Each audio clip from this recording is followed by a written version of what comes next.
muy contento para estar aquí, para venir primera vez. Estoy esperando para una experiencia positiva. Esto empezó mucho antes de diciembre de 2025. Clay informó de una acalorada discusión entre Ferrero y el padre de Alcaraz en febrero de 2023 sobre la programación del circuito. Nadie lo publicó, nadie lo difundió. Quedó sepultado bajo los trofeos y las celebraciones de los Grand Slam. Pero Carlos Santos, que pasó 8 años en ese entorno, antes incluso de que llegara Ferrero, dijo lo que todo el mundo en el tenis español ya sabía. Declaró públicamente: "Es el padre de Carlos quien mueve los hilos. Carlitos no tiene nada que ver. Me pasó lo mismo. Yo quería ciertas condiciones, su padre no lo veía así, y Ferrero tuvo que pedir condiciones que el padre también rechazó". Cuando se publicó esa declaración, Twitter del tenis español no paró de hablar durante 3 días. Todos los que estaban dentro, todos los periodistas, todos los aficionados que habían seguido este entorno desde fuera, todos dijeron lo mismo. Ya lo sabíamos, así que esto es lo que realmente está sucediendo.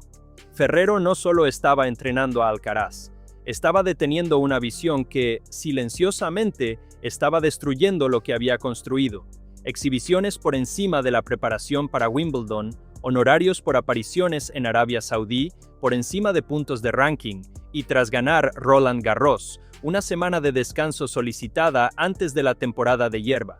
Ferrero quedó destrozado. 2 visiones, un jugador. Uno quería un campeón basado en el sacrificio, el otro un ícono mundial basado en contratos publicitarios. El creador de campeones perdió. Recibió un ultimátum contractual de 48 horas el 13 de diciembre. No firmó. Para el 17 de diciembre, la publicación ya estaba en marcha, y Ferrero finalmente revela con sus propias palabras: "Me he entregado en cuerpo y alma a esto, estoy dolido".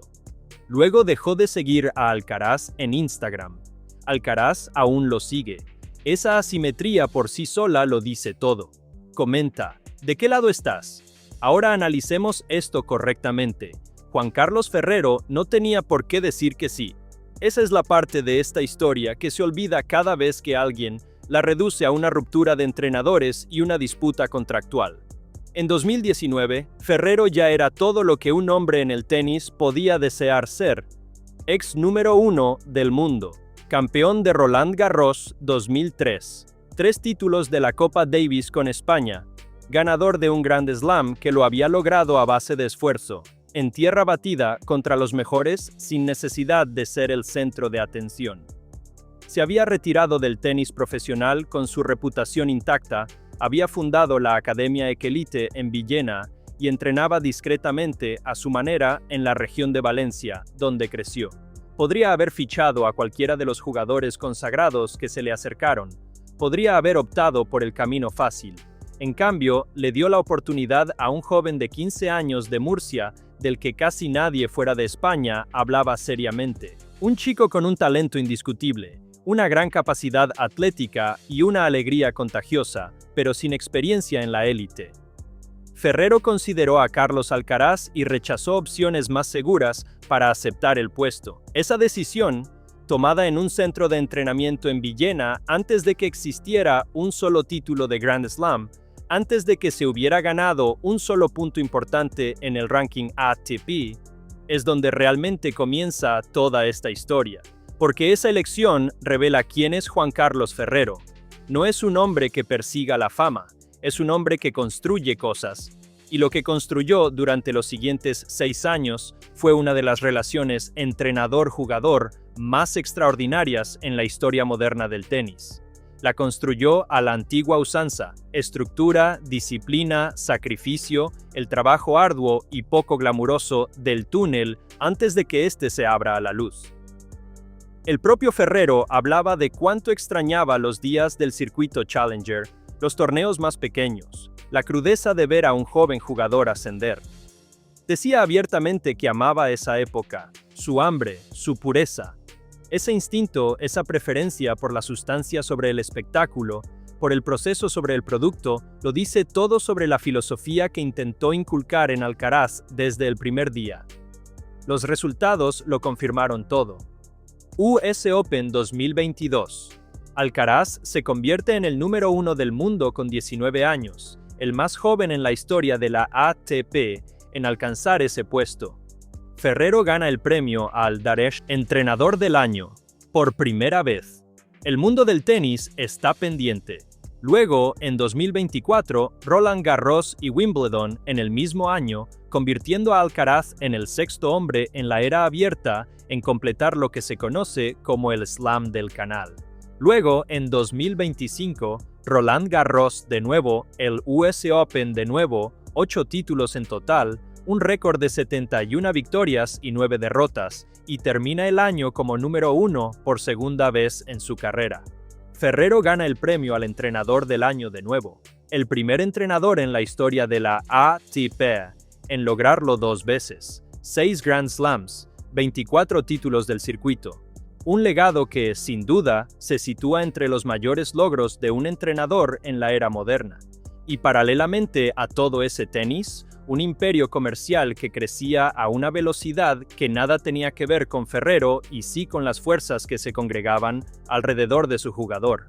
El acuerdo con Nike, extendido en 2024, tendría un valor de entre 15 y 20 millones de dólares anuales durante 10 años. Se rumorea que se está preparando un logotipo personalizado de Nike, un tratamiento reservado en la historia del tenis para Federer, Nadal y Osaka. Babolat desde los 10 años. Rolex, Calvin Klein. Evian, nombrado embajador global de la marca. Danone, con el título de Director de Progreso asociado a su nombre en un acuerdo anunciado en 2025. 35 millones de dólares en patrocinios y honorarios por apariciones en un solo periodo de 12 meses. Esa cifra no es del tenis, es una cifra de la industria del entretenimiento. Y dentro del equipo, Ferrero observaba cómo crecía esa maquinaria mientras intentaba proteger aquello que la alimentaba. El tenis en sí mismo y la disciplina que lo hacía posible. La primera grieta apareció mucho antes de que el público la viera.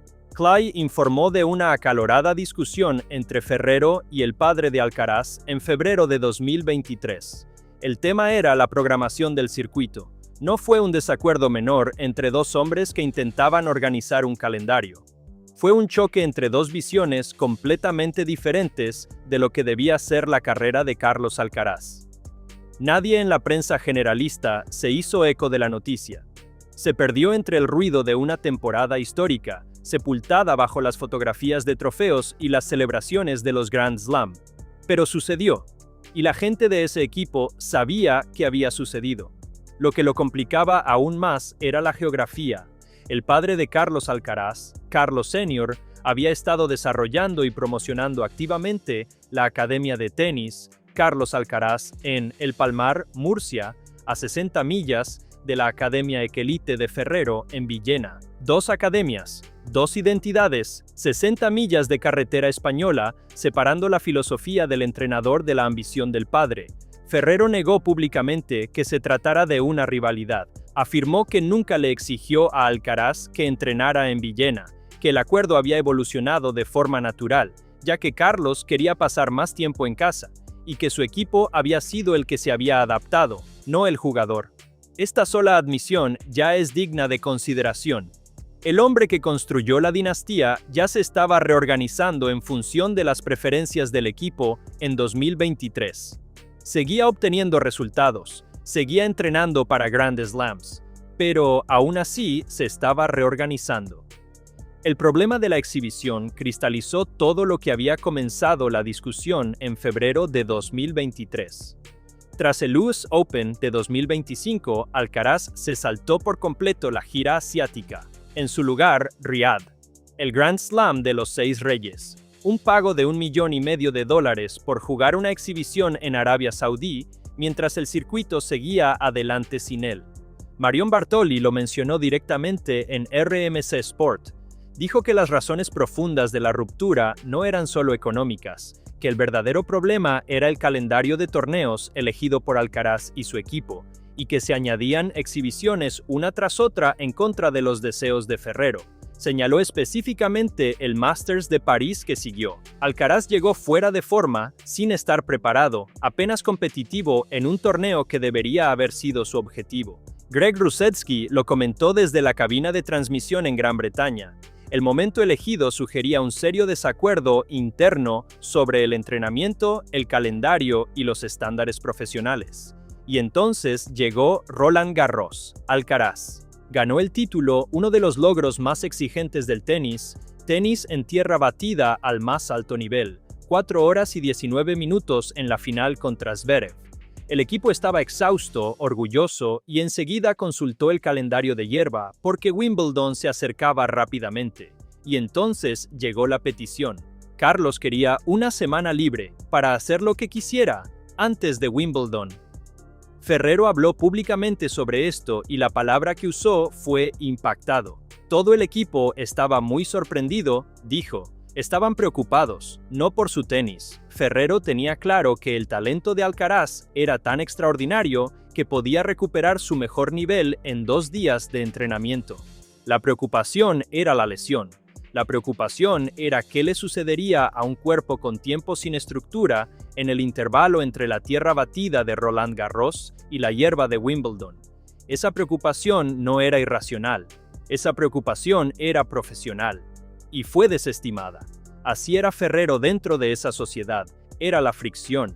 El hombre que se oponía cuando la respuesta de todos los demás en la sala era sí. El hombre que entendía que 6 Grand Slams existen gracias al trabajo que se realiza en los espacios entre las celebraciones, no a pesar de que esos espacios estén protegidos, sino gracias a ello. No estaba controlando a Alcaraz. Protegía la versión de Alcaraz que ganaba Grand Slams de la versión que la maquinaria de la marca y la visión de su padre intentaban fabricar discretamente. Un ícono mundial que aparece en Riad, se salta la gira asiática, se toma una semana de descanso entre torneos importantes y aún así lo gana todo. Ferrero no creía que esa versión fuera sostenible. Había visto demasiado tenis como para creerlo. Y quienes no estaban de acuerdo con él tenían la autoridad para actuar en consecuencia. 11 de diciembre de 2025. La ATP anuncia el premio al entrenador del año. Juan Carlos Ferrero y Samuel López, los 2 hombres del equipo técnico de Alcaraz, son nombrados ganadores. Ferrero se convierte en el primer entrenador en la historia de la ATP en ganar el premio 2 veces, tras haberlo ganado previamente en 2022 cuando Alcaraz se llevó el título. Su primer US Open. Acepta el premio y habla con cariño de López, de la temporada, de la evolución de Carlos como jugador y como persona. Dice que no tenía ninguna duda de que López encajaría a la perfección con la filosofía de trabajo. Todo suena resuelto. Todo suena como un equipo que se prepara junto para 2026. Detrás de ese momento público, la negociación del contrato ya se había estancado. El contrato de 2025 había expirado a finales de noviembre. Nadie se movió. Pasaron los días. Luego, el 13 de diciembre, llega un nuevo contrato. Términos reescritos. Salario reducido. Cláusulas a las que Ferrero nunca había accedido ni iba a acceder. Y junto con el contrato, una fecha límite. Lunes por la mañana, 15 de diciembre. 48 horas para firmar o marcharse. Ferrero no firmó. 2 días después, el 17 de diciembre, Alcaraz publicó en redes sociales. El lenguaje era cálido y sincero. Gracias por convertir sueños de infancia en realidades. Empezamos este viaje cuando apenas era un niño. Hermosas palabras. El tipo de palabras que escribes cuando te despides de alguien a quien amas de verdad. Y entonces Ferrero respondió. Su declaración fue digna de principio a fin, y terminó con una frase que todo el mundo del tenis español leyó y comprendió de inmediato. Me hubiera gustado continuar. No se trata de una despedida amistosa, sino de la declaración de un hombre al que le dijeron que todo había terminado. Carlos Santos dijo lo que siguió. Santos había pasado 8 años en el entorno de Alcaraz, llegando antes que Ferrero y observando todo desde dentro. A los pocos días del anuncio, hizo declaraciones públicas y confirmó lo que los que estaban dentro habían estado comentando en privado. Dijo que era el padre de Carlos quien movía los hilos, que Carlitos no tenía nada que ver, que le había sucedido lo mismo. que él había exigido ciertas condiciones, pero su padre no lo había visto así. Y luego Ferrero pidió condiciones, y su padre también se las negó, un patrón. No una sola decisión ni una disputa contractual aislada, sino un patrón en el que el padre ejercía autoridad sobre la estructura del cuerpo técnico hasta que ésta se doblegaba o se rompía. Santos concluyó su declaración con algo silenciosamente devastador. Dijo que al menos Carlitos había dicho cosas muy buenas sobre él.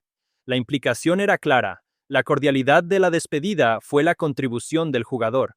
La decisión en sí, no. Ferrero rompió su silencio el 24 de diciembre.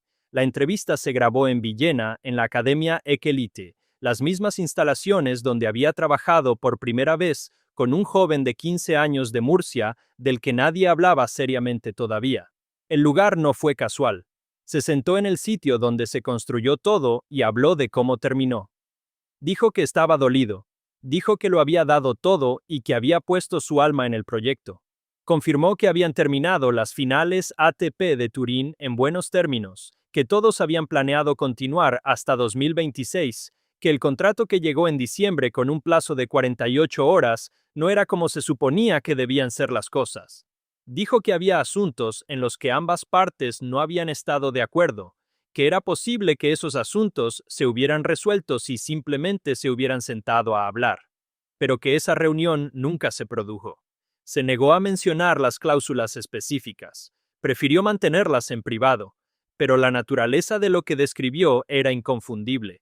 Un hombre que había construido algo extraordinario recibía condiciones que le indicaban que su autoridad dentro de ese equipo había terminado, y se le daban 2 días para aceptar esa realidad o marcharse. También mencionó la fisura que el contrato había formalizado, pero no creado. Habló de jugadores que intentan vivir en 2 mundos simultáneamente. El mundo de la disciplina, el sacrificio y la preparación estructurada, por un lado, y el mundo de las vacaciones, los descansos informales y la libertad de alejarse del entrenamiento sin consecuencias, por el otro. Dijo que muchos jugadores no pueden mantener esa dualidad. Lo dijo con calma, sin enfado, sin nombrar a nadie directamente. Pero el contexto dejaba claro el tema. Estaba describiendo exactamente lo que había estado viendo suceder dentro del equipo de Alcaraz durante 2 años. Las exhibiciones, la gira asiática cancelada, la semana libre después de Roland Garros, la aparición en el Masters de París, donde el jugador llegó visiblemente poco preparado. Todo estaba conectado. Todo era la misma discusión que había estado teniendo internamente desde febrero de 2023, cuando tuvo lugar el primer intercambio acalorado con su padre y nadie fuera del equipo fue informado. Luego llegó febrero de 2026. Alcaraz ganó el Abierto de Australia, el único título importante que nunca había tenido en su palmarés, completó el Grand Slam de carrera y su historia. Y días después de esa victoria, los aficionados al tenis notaron algo en Instagram. Ferrero había dejado de seguir a Alcaraz. En silencio, sin anuncio, sin drama. Simplemente desapareció de la lista de seguidos. Pero Alcaraz seguía a Ferrero. Esa asimetría se extendió por las redes sociales del tenis en cuestión de horas. Circularon capturas de pantalla. La discusión se reavivó. Y cuando Ferrero apen su aparición en el cafelito con Josep Pedrerol en marzo de 2026, abordó el tema directamente. Dijo que necesitaba tiempo para distanciarse, que no era resentimiento, ni rencor, simplemente un hombre tratando de crear la distancia emocional suficiente para procesar lo sucedido. Admitió que el intento fue en gran medida infructuoso porque Alcaraz seguía apareciendo en su feed de todos modos, a través de actualizaciones de torneos, de resultados de partidos, a través de la presencia constante de un jugador que tenía un récord de 12-0 y arrasaba con todos sus rivales. Y entonces Ferrero pronunció la frase que puso fin a la conversación para todos los que la escucharon. Dijo, cuando ve jugar a Carlos, el deseo de que todo salga perfecto se mezcla con la tristeza de no estar a su lado. Tristeza, no orgullo, no alivio, no paz. Tristeza, porque la disciplina sigue presente. La filosofía que construyó sigue dentro del jugador. Samuel López, cofundador de la Academia Ekelite de Ferrero y quien lo conoce desde que tenía 10 años, es ahora el entrenador principal, trabajando con el mismo sistema que Ferrero construyó y aplicándolo al mismo jugador que él formó. La ironía es casi arquitectónica. El hombre fue destituido, pero el edificio sigue en pie, y Ferrero lo observa desde fuera, a través de una valla que no construyó y que no puede abrir. El mundo del tenis se pronunció con una notable unanimidad. Tony Nadal afirmó que no creía que se tratara de un problema de tenis, que, desde el punto de vista tenístico, Alcaraz tenía motivos de sobra para estar satisfecho con lo que Ferrero le había dado, y que por lo tanto la razón debía ir más allá del deporte. Kiko Navarro, el primer entrenador con el que trabajó Alcaraz, declaró que la decisión provenía del entorno y no del jugador. Marion Bartoli mencionó el conflicto de calendario en la radio francesa. Guy Forget calificó el aspecto financiero de francamente ridículo dadas las sumas involucradas. 5 voces creíbles de 5 ámbitos distintos del deporte, ninguna con interés en beneficiarse de esta historia, llegan prácticamente a la misma conclusión. La influencia del padre, la autoridad del entorno, la estructura de entrenamiento que había dado 6 Grand Slams, ahora anulada por personas que nunca habían empuñado una raqueta profesionalmente. Y sin embargo, Alcaraz tiene un récord de 12-0. Ganó el Abierto de Australia, ganó Doha, tiene un contrato de patrocinio de $35 millones, un logo de Nike con su nombre y una marca global que haría llorar a la mayoría de los atletas retirados. Desde cualquier punto de vista externo, la decisión parece correcta. El sistema siguió funcionando tras la salida del ingeniero. Quizás esto demuestre la postura del padre, quizás demuestre la de Ferrero, que la disciplina que él inculcó está tan arraigada que el jugador puede mantenerla durante una temporada sin la presencia del hombre que la creó en el banquillo. La pregunta que deja abierta esta historia no es si Alcaraz seguirá ganando. Lo hará. La pregunta es, ¿qué sucede en el tercer o cuarto año, cuando las exhibiciones se han acumulado, la disciplina se ha erosionado y el cuerpo empieza a dar señales de que el calendario no es sostenible? Ferrero sabía que esa pregunta llegaría, por eso se resistió, por eso la discusión surgió en febrero de 2023 y continuó discretamente durante 2 años más, hasta convertirse en una negociación contractual que terminó en 48 horas. Dejó la puerta abierta. En el cafelito, al preguntarle si volvería a entrenar a Alcaraz, respondió sin dudarlo. Dijo que se suele decir que las segundas oportunidades nunca son buenas, pero que algunas películas demuestran lo contrario. Dijo que en el fondo no podía decirle que no a Alcaraz. Dijo que quería verlo, abrazarlo, sentarse a hablar, normalizar lo sucedido. No han hablado desde Turín. Alcaraz aún lo sigue en Instagram. La conversación aún no se ha producido. El creador de campeones entregó su alma a algo que terminó en manos de otro. No pidió nada más que una reunión que nunca llegó, y en algún lugar de Villena, en la academia, donde un joven murciano de 15 años tomó una raqueta por primera vez bajo su tutela, Juan Carlos Ferrero espera una llamada que tal vez nunca llegue, y observa con tristeza y con la serena dignidad de un hombre que sabe exactamente lo que dio y lo que le costó al jugador que él formó. Si esta historia te impactó de una manera diferente a la esperada, déjame un comentario. Cuéntame qué te pareció. Y si aún no te has suscrito, este es el momento, porque el siguiente capítulo de esta historia aún no ha terminado.